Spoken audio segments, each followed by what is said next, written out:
Hello everyone, this is doctor Nisha Gupta. Welcome back to my channel. Basically आज का जो video है वो आपको ये रिमाइंड करने के लिए है कि आपको कौन से डूज एंड डोंट्स जो है वो ध्यान रखने हैं इस वाले CSIR अटेम्प्ट के पहले। यानी जब आप अपने एग्जामिनेशन सेंटर में बैठेंगे अपने कंप्यूटर सिस्टम के आगे, तो आपको किन किन चीजों का ध्यान रखना है आज की वीडियो में वो बताने वाली हूँ। सो सबसे फर्स्ट पॉइंट आपको जो ध्यान देना है वो ये ध्यान देना है कि आपके पेपर में जैसा कि A, B और C सेक्शन है, तो आपको सबसे पहले C सेक्शन अटेम्प्ट करना है।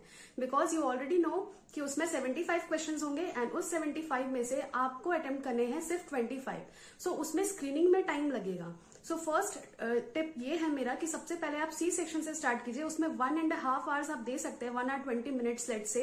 एंड उसके बाद आप B सेक्शन अटेम्प्ट कीजिए एंड लास्ट के जो 20 to 25 मिनट्स या आधे घंटे में अगर आपके पास बच रहे हैं तो उससे ज्यादा A सेक्शन को जरूरत नहीं होती है। बिकॉज अगर आप एक बायोलॉजी बैकग्राउंड के स्टूडेंट हैं तो आपके लिए एनफ टाइम है कि उस हाफ एन आवर में आप मोस्टली 4 से 5 क्वेश्चन जो इजी हैं, आपके लायक हैं, वो आप सॉल्व कर पाए।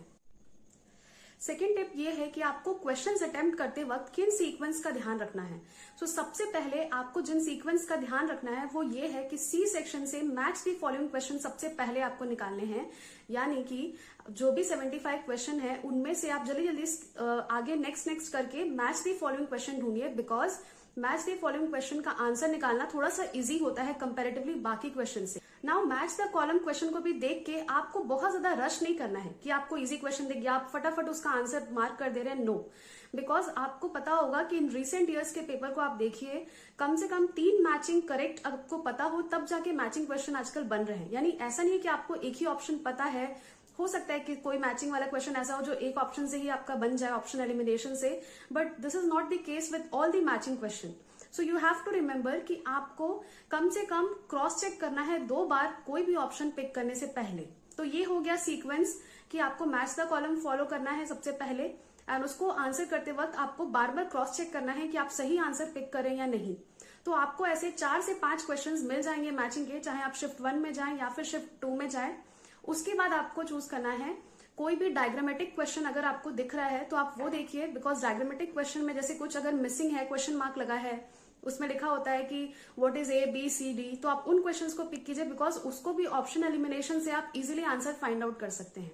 इसके अलावा जो आपको थर्ड अटेम्प्ट करना है वो अटेम्प्ट करना है कॉम्बिनेशन बेस्ड क्वेश्चन, लाइक जिनके ऑप्शंस होते हैं A and B, B and C, C and D, D and A, उनको आपको पिक करना है। बिकॉज उसमें भी एक स्टेटमेंट सॉलिड अगर आपको पता है कि इनकरेक्ट है या फिर करेक्ट है, आप उसको एलिमिनेट कीजिए और उसके अकॉर्डिंग अपना ऑप्शन पिक कर लीजिए। तो ये क्वेश्चंस भी इजी होते हैं कंपैरेटिवली।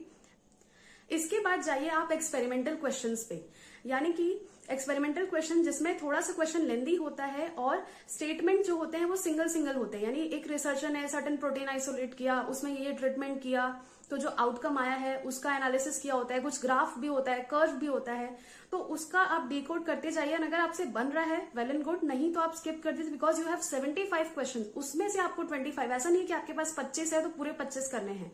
नो, आप उनको चूज कीजिए। उसके अलावा जो अदर ग्राफ बेस्ड क्वेश्चंस आ रहे हैं आप उनको अटेम्प्ट कर सकते हैं। तो ये सीक्वेंस आपको C सेक्शन में ध्यान रखना है। नाउ जो सबसे इंपॉर्टेंट बात है जहां पे आपके नेगेटिव मार्किंग होते हैं वो ये है कि आपको जितने भी क्वेश्चंस बन रहे हैं सॉलिड 100% श्योर है उनको पहले अटेम्प्ट कीजिए। हो सकता है आपको सिर्फ 20 क्वेश्चंस ही बन रहा हो C सेक्शन में, तो कोई भी रिस्क लेने की मेरे हिसाब से जरूरत नहीं बनती। क्योंकि अगर आप 20 क्वेश्चन भी सॉल्व कर रहे हैं तो आपको 80 नंबर C सेक्शन से तो ऐसे ही मिल गए।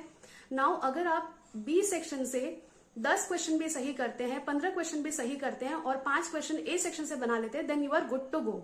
आपको रिस्क लेने की बिल्कुल भी जरूरत नहीं है।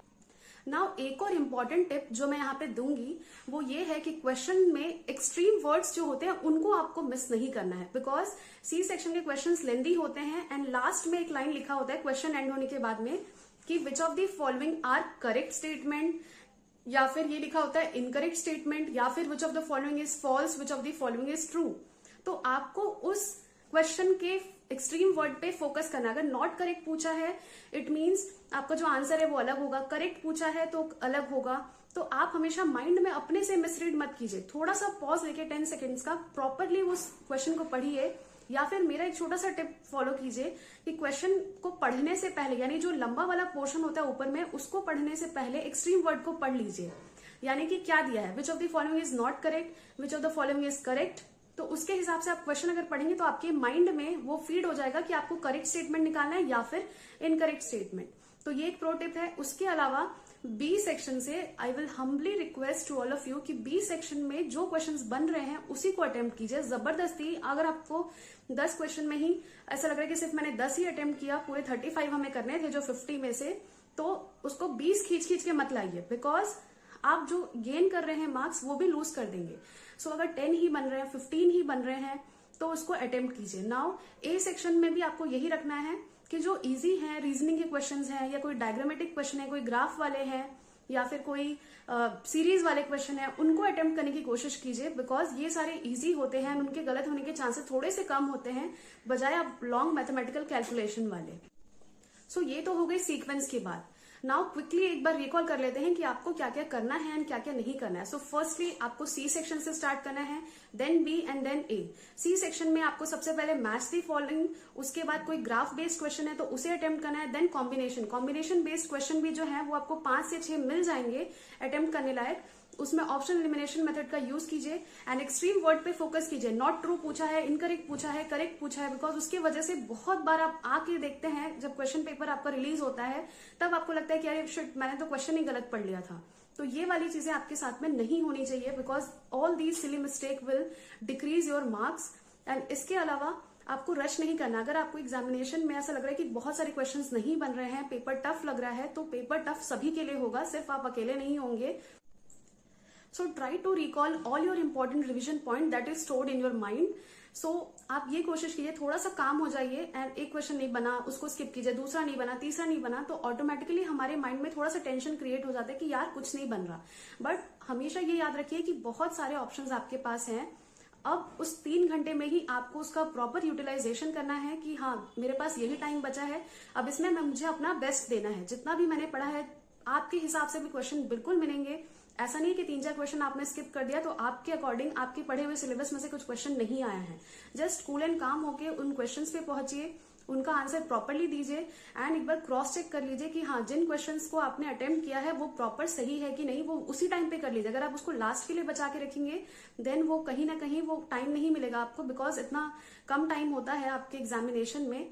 सो ये सारे टिप्स अगर आप फॉलो करेंगे, आई विल डेफिनेटली से कि आपके जो मार्क्स होंगे वो इम्प्रूव होंगे जितना आप एक्सपेक्ट कर रहे हैं। And please try to incorporate all this points while sitting in your examination hall. All the best from my side and thank you so much for watching.